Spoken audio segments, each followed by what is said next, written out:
আচ্ছা বলেন সূরায়ে নাস এটা আরবি না বাংলা? হ্যাঁ, নাচের মধ্যে এত নাচ কেন? আরে নাচতে কইছে এই জন্যই তো এত নাচ। উলা উজুবিরা বিন নাচ, মালিক হিনো নাচ, ইলা হিনো নাচ। হ্যাঁ, মিন শারিল ওয়াসওয়াসিল খান্নাস, আল্লাযী ফি সুদুরিন নাস, মিনাল জিন্নাতি ওয়ান নাস, ফি সুদুরিন নাচ কইছে। বাংলা কি?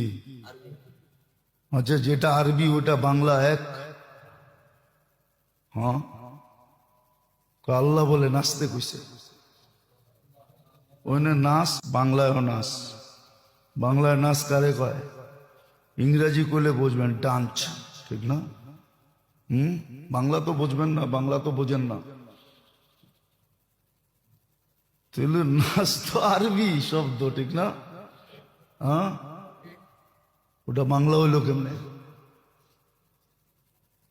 আবার শুনতেছে, জাতি বসে শুনতেছে, আবার হাততালিও দিতেছে। জাতি বসে শুনতেছে, কিন্তু স্টেজের লোকগুলা বসেও শুনতেছে, হাততালি দিতেছে, খুশি করতেছে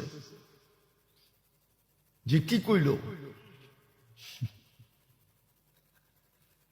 অথচ এতটুক ভাবলো না ওটা আরবি এটা বাংলা।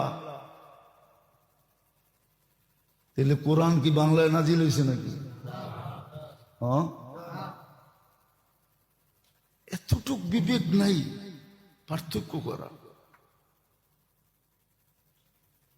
এহসান যাও আল্লাহর উপরে, কোরবান যাও আল্লাহর উপরে।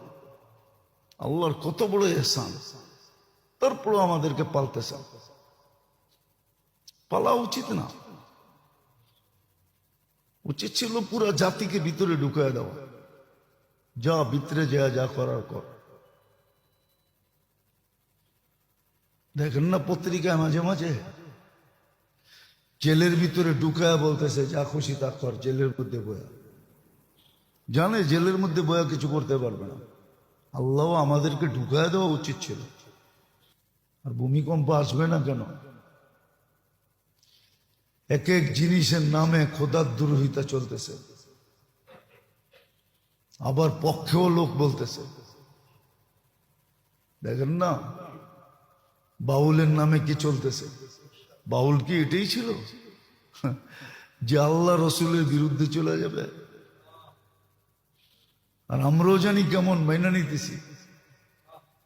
বলতেছে ওরটা ওর ভিতরেই থাকুক।